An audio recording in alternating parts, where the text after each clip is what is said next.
Shalom. Bapak Saudara semua bersuka cita sore hari ini. Siapa yang percaya Tuhan kita luar biasa, boleh lambaikan tangan kita. Kita beri tepuk tangan yang terbaik buat Tuhan Yesus. Hari ini kita merayakan Tuhan Yesus naik ke sorga. Bapak Ibu, kalau Natal Tuhan Yesus lahir ya. Kalau Jumat Agung Tuhan Yesus menyerahkan nyawanya. Paskah kita merayakan kebangkitannya. Dan hari ini kita merayakan Tuhan Yesus naik ke sorga. Bapak Ibu Saudara, kalau kita rayakan hari ini kenaikan Tuhan Yesus ke sorga, klik ya, membuktikan apa? Sorga itu ada, neraka itu juga ada. Ini harus kita pahami. Ada tujuan setelah kematian. Bapak Ibu, kita harus tahu setelah kematian ini kita ada tujuan. Entah ke sorga yang mulia, apa ke neraka. Dan saya percaya dan kita semua percaya, waktu kita percaya Tuhan Yesus Tuhan dan Juru Selamat, sorga bukan moga-moga, sorga itu pasti. Karena Yesus sudah menebus kita sempurna, karyanya luar biasa. Boleh beri tepuk tangan yang terbaik buat Tuhan Yesus.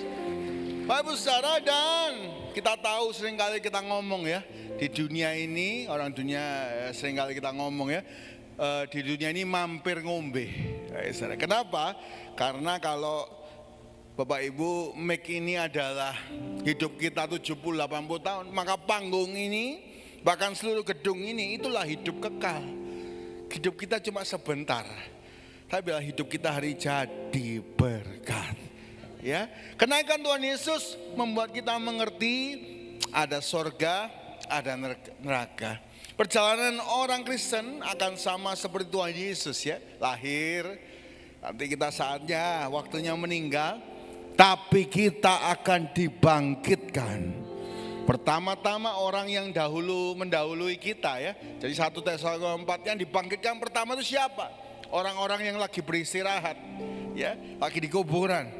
Baru kita menyongsong yang hidup, dan kita semua akan tinggal di sorga. Ya, jadi hari ini pengetahuan, ini pertumbuhan iman yang penting. Kita buka bersama-sama Yohanes 14 ayat 1 sampai 6, lalu lompat Bapak Ibu Saudara ayat 17 dan 18 ya. Yohanes 14 1 sampai 6, lalu lompat 16 dan 17. Mari baca bergantian, saya ayat 1, Bapak Ibu ayat 2. Begitu seterusnya sampai ayat 17. 1. Janganlah gelisah hatimu, percayalah kepada Allah, percayalah juga kepadaku. 2, Bapak Ibu Saudara, 1, 2, 3.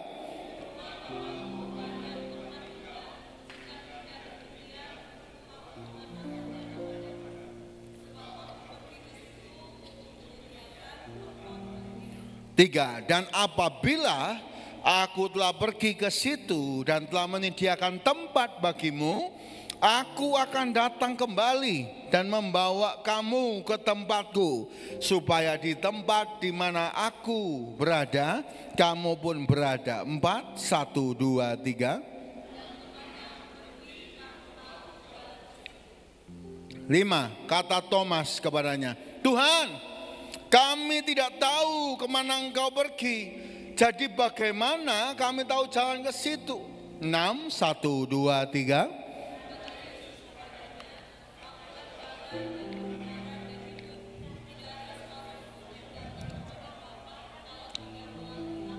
16, aku akan minta kepada Bapa, dan Ia akan memberikan kepadamu seorang penolong yang lain, supaya Ia menyertai kamu selama-lamanya. 17 sama-sama 1, 2, 3, yaitu roh kebenaran.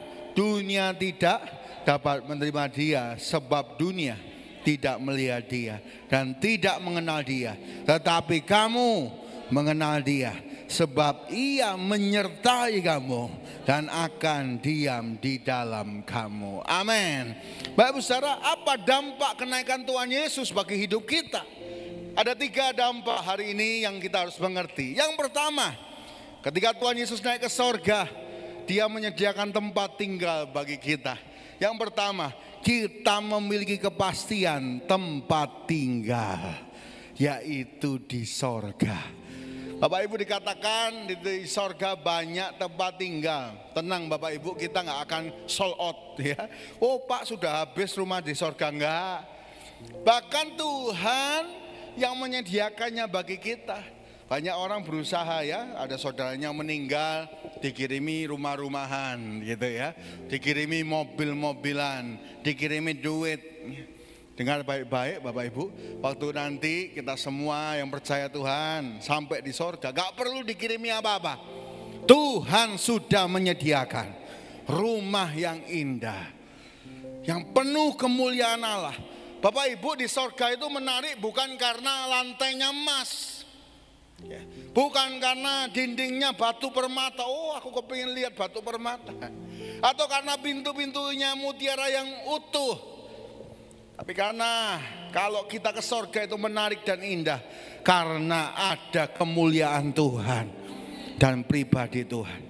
Bapak Ibu, kalau kita gak biasa, maka kita akan bertanya, ngapain kita harus ke sorga ya? Bapak Ibu, kalau kita gak cinta Tuhan, maka kita akan bertanya, ngapain di sorga itu ya?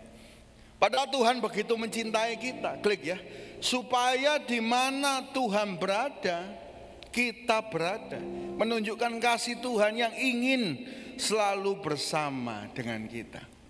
Ya, Bapak Ibu, Tuhan begitu mencintai kita. Ya, sorga itu penuh keindahan, kemuliaan karena ada Tuhan.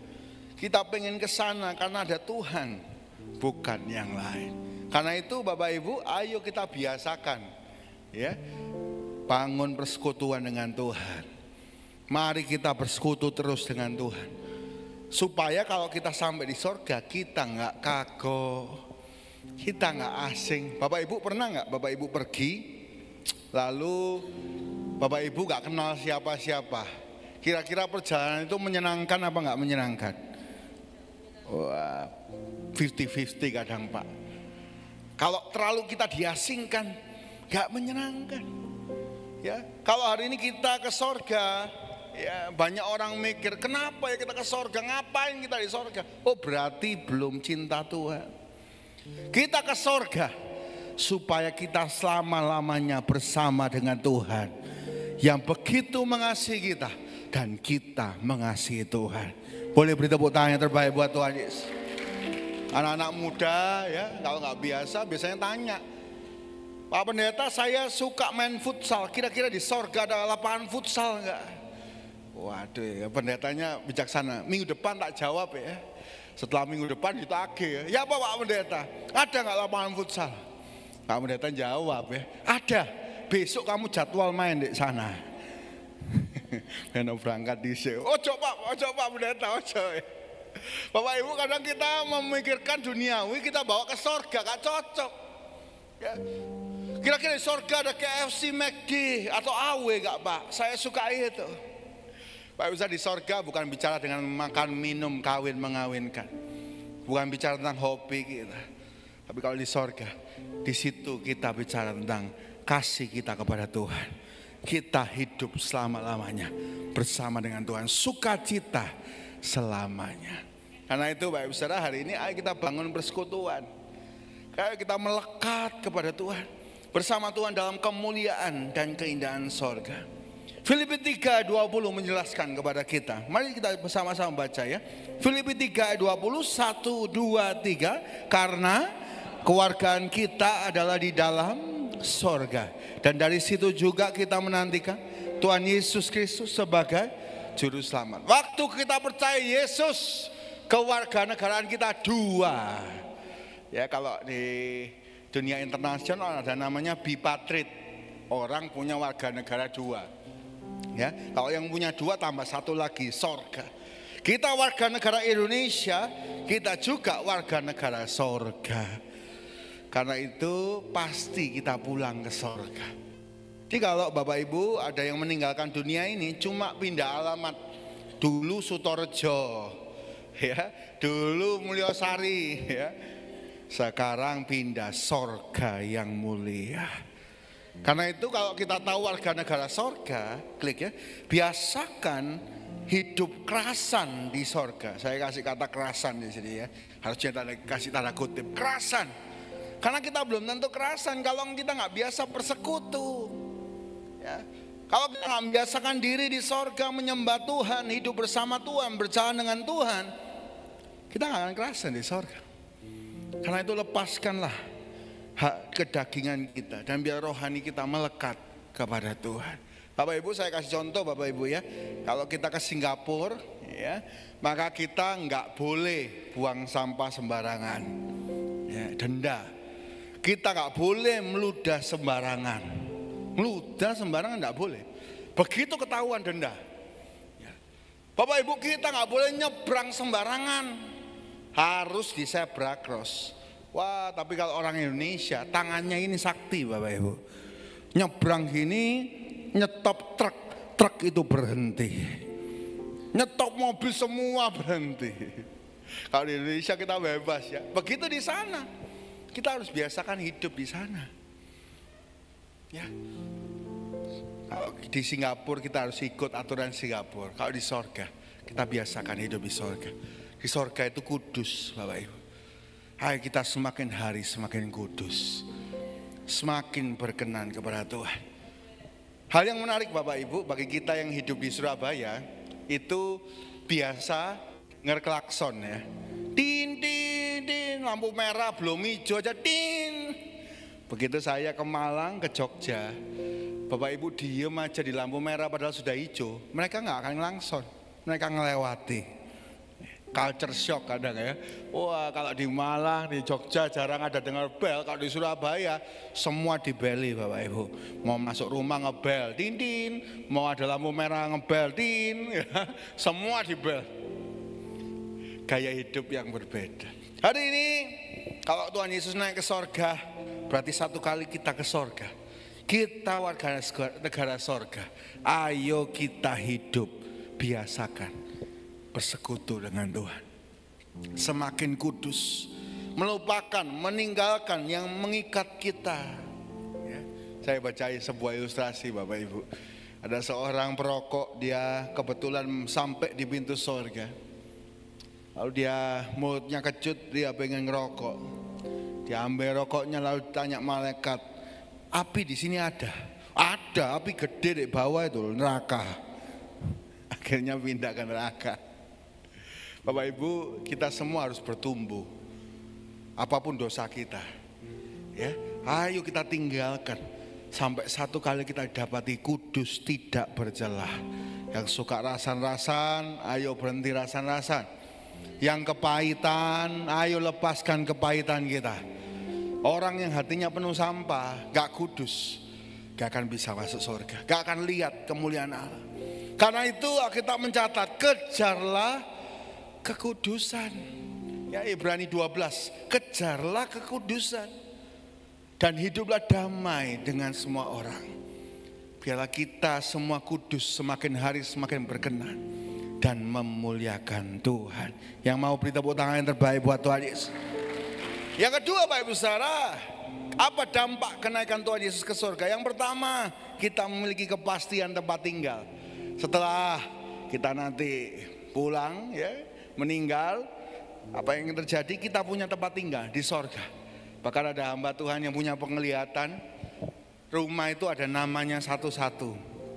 Ya, saya nggak anti penglihatan Pak Ibu Saudara, tapi penglihatan harus cocokkan dengan firman Tuhan. Ya, rumahnya ada namanya satu-satu. Oh iya, cocok ini, harusnya sesuai nama di buku kehidupan. Yang kedua, apa dampak kenaikan Tuhan Yesus ke surga? Yang kedua, kita memiliki kepastian akan dijemput. Saudara ya, kita baca sama-sama Yohanes 14 ayat 3. 1, 2, 3. Dan apabila aku telah pergi ke situ dan telah menyediakan tempat bagimu, aku akan datang kembali dan membawa kamu ke tempatku, supaya di tempat di mana aku berada, kamu pun berada. Amin. Bapak Ibu, Tuhan akan jemput kita.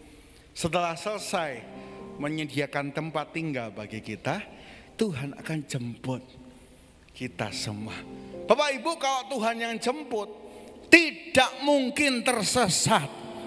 Kita pasti sampai sorga. Karena kita berangkat dengan pemilik sorga, tidak mungkin tersesat. Boleh saya ngolok kanan kiri katakan tidak mungkin tersesat. 1, 2, 3, tidak mungkin tersesat. Thomas di situ tanya, Tuhan, gimana kami bisa ikut Engkau? Kami nggak tahu jalannya. Tuhan ngomong, kamu tak harus tahu, akulah jalan, kebenaran dan hidup. Nanti aku jemput. Tidak mungkin tersesat. Bapak Ibu, kalau ada seorang ngajak Bapak Ibu ke Itali, tapi dia bukan orang Itali dan tidak pernah ke Itali, wah ngajak Bapak Ibu semua ke Perak, wah semua ayo kita pergi Itali, naik kapal semua berangkat, baru 1 jam tutup, dek ini Itali, bukan Pulau Madura Pak Ustaz. Enggak pernah tahu. Tapi hari ini kalau kita mau sampai di Itali harus orang Itali.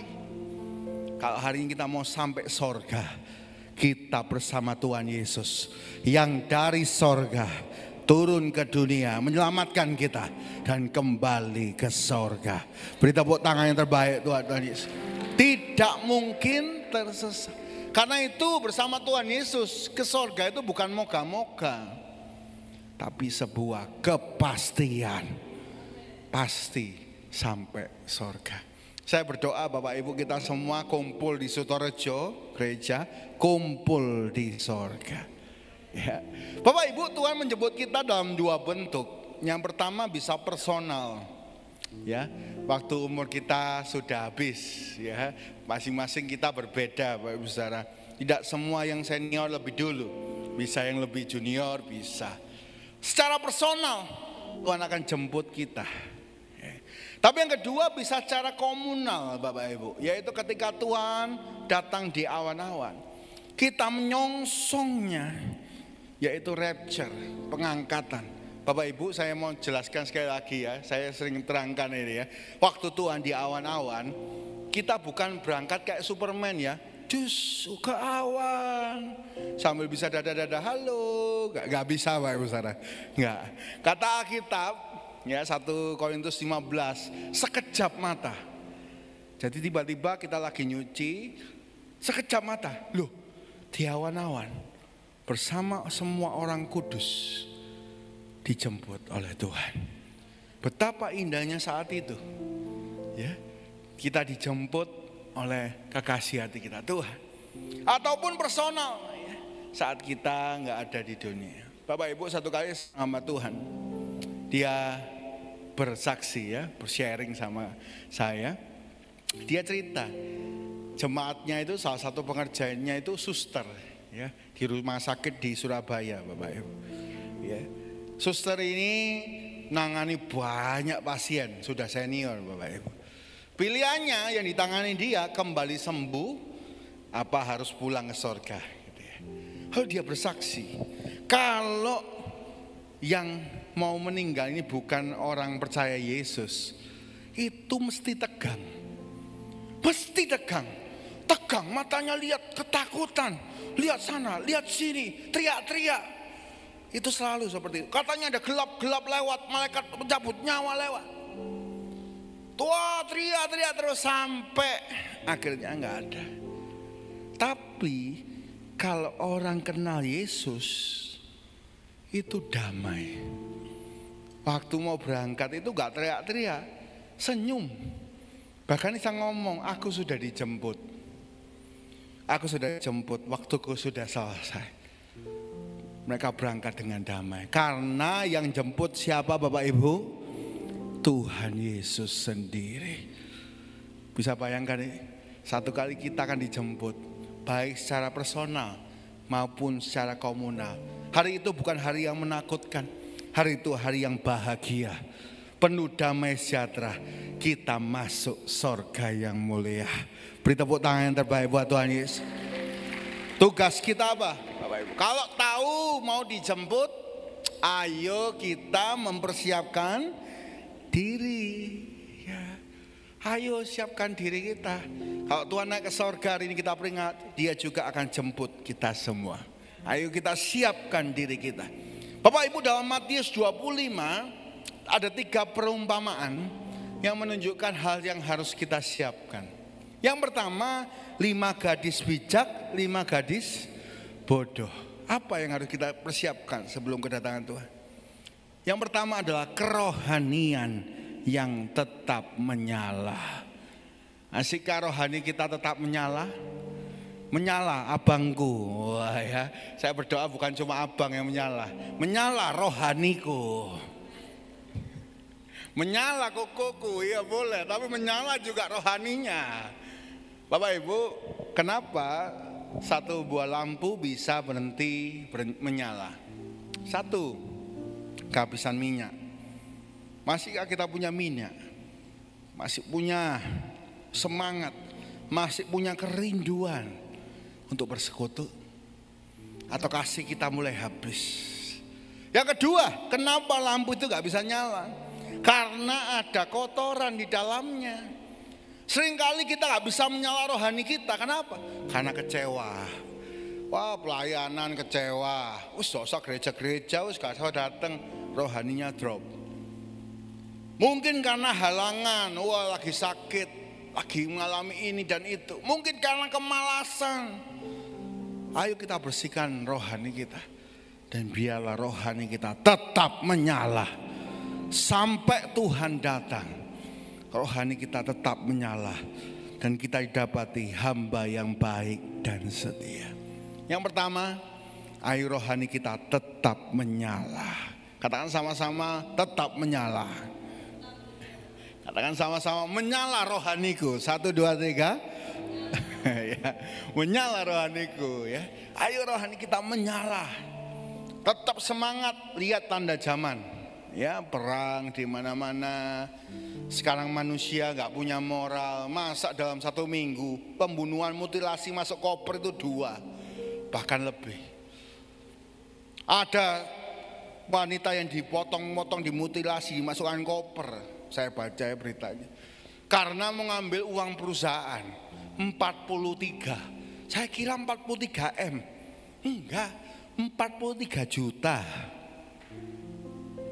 Nyawa orang cuma seharga 43 juta. Dimutilasi. Lihat zaman ini Bapak Ibu. Kalau kita melihat zaman ini, ayo kita mempersiapkan diri. Waktu Tuhan jemput kita, rohani kita tetap menyala. Yang kedua, Bapak Ibu saudara, apa yang kita persiapkan? Ketaatan untuk mengerjakan tugas. Perumpamaan talenta. Kita semua dikasih talenta Bapak Ibu. Kita semua dikasih peran. Ayo kerjakan tugas dengan taat.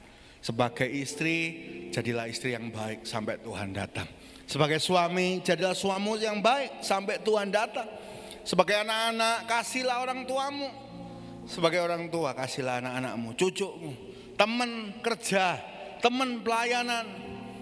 Ayo kita belajar taat, ngerjakan bagian kita. Jadi berkat. Saya berdoa kita semua menjadi berkat. Waktu kita cuma sebentar Bapak Ibu di dunia. Tapi bila kita pakai kesempatan demi kesempatan untuk menjadi berkat. Dan yang ketiga Bapak Ibu yang terakhir, apa yang perlu kita persiapkan? Perumpamaan kambing dan domba. Bicara tentang apa? Tuhan ngomong kepada kambing, saat aku lapar engkau gak memberi aku makan. Saat aku telanjang engkau tidak memberi aku pakaian. Saat aku di penjara engkau tidak menjenguk aku. Maka kambing akan menjawab, kapan Tuhan kami melihat engkau di penjara? Kapan Tuhan kami melihat engkau lapar, engkau telanjang? Maka Tuhan menjawab, apa yang engkau lakukan untuk saudara yang paling hina ini, engkau lakukan untuk aku. Menarik Bapak Ibu, kata yang dipakai di sini bukan miskin, tapi saudara yang paling hina. Hina setiap orang itu beda. Mungkin bagi kita, saudara kita paling hina adalah orang yang nyakiti hati kita, yang nipu duit kita. Ayo hari ini kita berbuat baik. Ya. Mungkin orang yang paling hina bagi kita, mungkin juga orang yang miskin. Kalau istri saya Bapak Ibu senangnya melayani itu orang ODGJ, ya, orang dengan gangguan jiwa. Gak boleh yang ngomong sekarang orgil ya, atau orang gila, orang ODGJ, orang dengan gangguan jiwa. Wah, begitu seneng kalau ngelayani ya. Banyak orang takut, istri saya gak takut ya. Sebulan sekali kami melayani di Sidoarjo Bapak Ibu. Ya, pelayanan orang ODGJ. Ya, walaupun kadang-kadang kami juga, saya terutama bingung, datang diamui. Saya datang, lu lapa datang-datang? Brewokan gini lapa, ai gini tuh ngomong. Lapa lu datang-datang? Wes teko ibadah ngomel-ngomel Bapak Ibu. Saya terus jalan ya, khotbah, selesai isi saya WL, saya khotbah. Selesai khotbah, AI yang sama datang. Kamsya ya, Kamsya khotbahnya ya. Berubah Pak Ustaz ya. Besok ketemu lagi ngamuk-ngamuk lagi. Kita kalau melayani orang yang paling hina bagi kita, bisa siapapun itu, sebenarnya kita melakukannya untuk Tuhan.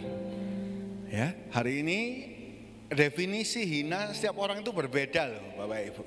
Di sini tulis apa yang engkau lakukan untuk saudara yang paling hina ini, engkau lakukan buat Tuhan. Ayo kita persiapkan kebaikan kita untuk kemuliaan Tuhan.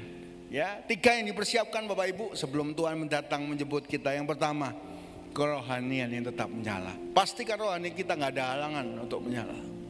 Pastikan rohani kita tetap menyala terus, berapi-api, haus rindu sekali bersekutu dan melekat kepada Tuhan. Yang kedua, ketaatan kita dalam mengerjakan setiap tugas, setiap pelayanan, setiap peran dalam hidup kita yang harus kita pertanggungjawabkan. Dan yang ketiga, kebaikan untuk orang yang paling hina. Pulang dari tempat ini ayo kita kerjakan. Mungkin sudah lama saudara kita nggak kita sapa, lihat mukanya aja males. Lakukanlah kebaikan. Ayo lakukan kebaikan Bapak Ibu. Biarlah kita semua siap waktu Tuhan datang. Kalau bunyi sangkakala, kalau bunyi sangkakala, kalau bunyi sangkakala, kalau bunyi sangkakala ku ada. Kalau bunyi sangkakala, kalau bunyi sangkakala, kalau bunyi sangkakala, kalau bunyi sangkakala ku ada. Beri tepuk tangan yang terbaik buat Tuhan Yesus. Kalau Tuhan datang, kita dalam kondisi yang siap. Ya, baik personal, komunal, kita sudah melakukan bagian kita. Yang ketiga, yang terakhir Bapak Ibu Saudara ya, apa dampak kenaikan Tuhan Yesus ke sorga? Yang pertama, kita memiliki tempat tinggal yang pasti ya, kepastian tempat tinggal. Yang kedua, kita memiliki kepastian akan dijemput. Ayo siap-siap, gak mungkin tersesat. Ayo kita, bagian kita, persiapan rohani kita, hidup kita jadi berkat. Yang ketiga, memiliki kepastian akan penolong yang setia. Kita baca ayat-ayat ini Bapak Ibu Saudara ya, ayat terakhir ya, saya ayat 16, Bapak Ibu Saudara ayat 17. Yohanes 14 ayat 16 dan 17. 16, aku akan minta kepada Bapa dan Ia akan memberikan kepadamu seorang penolong yang lain, supaya Ia menyertai kamu selama-lamanya. 17 Bapak Ibu Saudara, 1, 2, 3.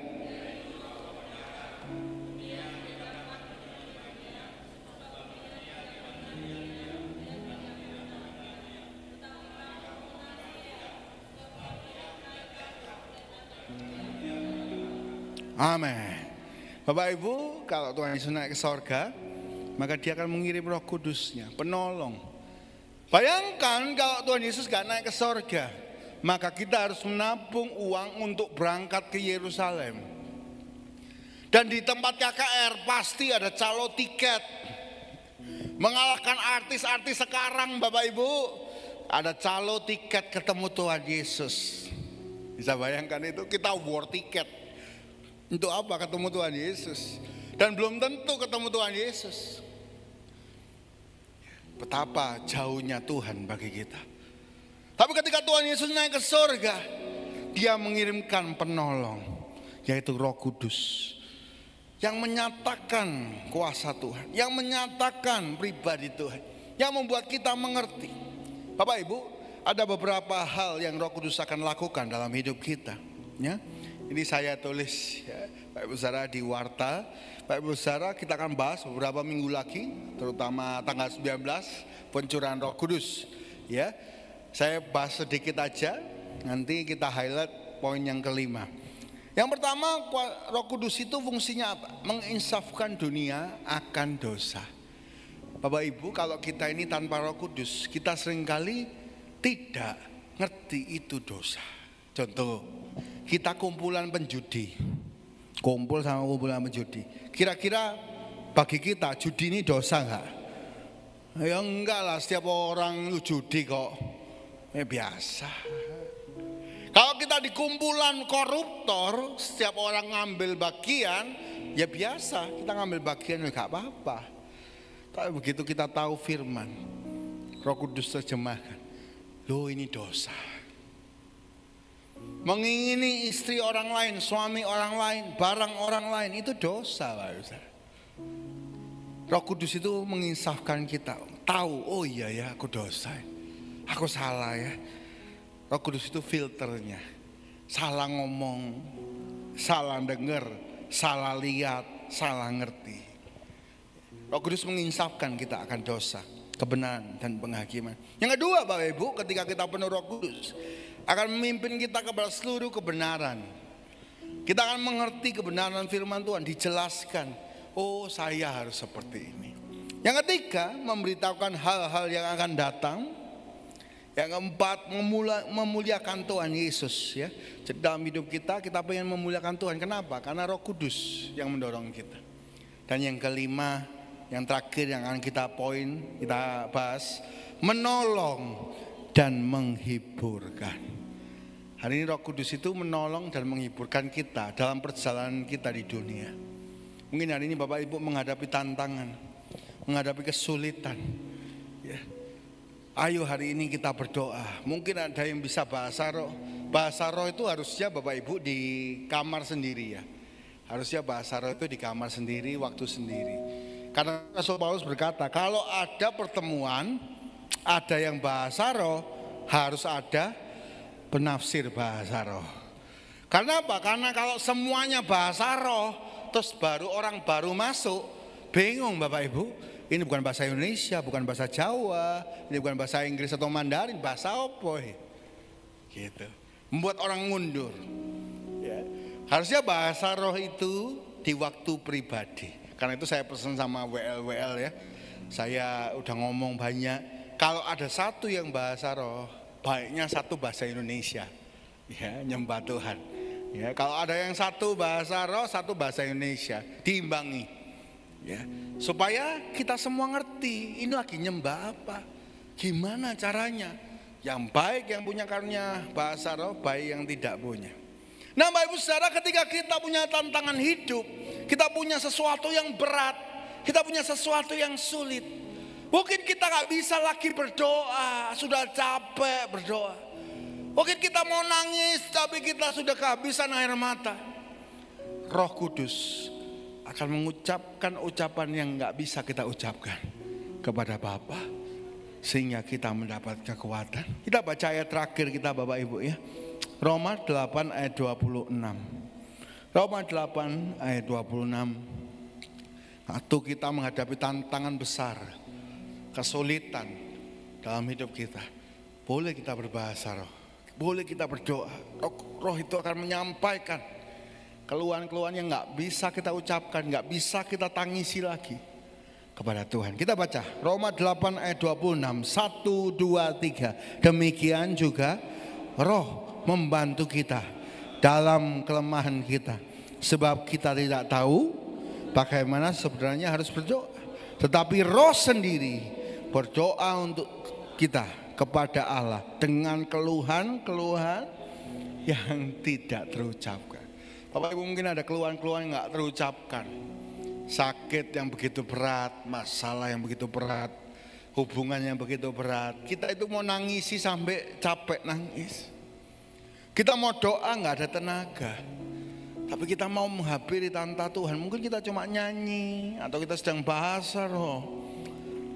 Roh itu yang menyampaikan kepada Tuhan Allah keluhan-keluhan yang tidak terucapkan, sehingga kita akan mendapat kekuatan yang baru, sehingga kita kuat menjalaninya, dan biarlah kita keluar sebagai pemenang. Beri tepuk tangan yang terbaik buat Tuhan Yesus. Ketika Tuhan naik ke sorga, yang ketiga dampaknya apa? Kita memiliki kepastian ada penolong yang setia di dalam hidup kita. Mungkin istri suami nggak ngerti, Roh Kudus ngerti. Mungkin anak nggak bisa ngerti, teman kerja nggak bisa ngerti, teman pelayanan nggak bisa ngerti. Tuhan, Roh Kudus mengerti, sehingga keluhan Tuhan itu disampaikan kepada Bapa dan kita semakin kuat. Baik, saudara, ada 3 dampak kenaikan Tuhan Yesus ke sorga. Baik, kita ulangi sama-sama. Yang pertama apa Bapak Ibu? Kita memiliki kepastian tempat tinggal. Jadi nanti ke sorga nggak bingung cari rumah Bapak Ibu. Nggak bingung, oh jangan-jangan sold out semua. Oh enggak, Tuhan menyediakannya bagi kita. Ya. Yang kedua, apa dampak kenaikan Tuhan Yesus ke sorga? Kita memiliki kepastian akan dijemput. Ya, nggak mungkin kesasar. Ayo kita siap-siap, rohani tetap nyala, ketaatan mengerjakan tugas kita. Dan yang ketiga, kita melakukan kebaikan kepada orang yang paling hina. Dan yang ketiga, apa dampak kenaikan Tuhan Yesus ke sorga? Kita memiliki kepastian akan penolong yang setia. Hari ini penolong itu bersama dengan kita. Ayo kita minta Roh Kudus menyertai kita terus, berjalan bersama kita, memberi kekuatan dalam hidup kita. Mari pemain musik, WA Singer maju ke depan. Biar siap kita memakai waktu-waktu kita ke depan, untuk sama-sama kita boleh mengambil kesempatan. Hidup ini kesempatan. Ayo kita jadi berkat. Ayo kita penuh roh. Bapak Ibu, kalau kita tahu hidup ini sementara, masalah juga sementara, sakit kita juga sementara. Hari ini apapun tantangan kita itu sementara. Yang kekal itu apa? Yang kekal itu hubungan kita dengan Tuhan. Itu yang kekal. Ayo kita bangun hubungan kita dengan Tuhan sampai di sorga.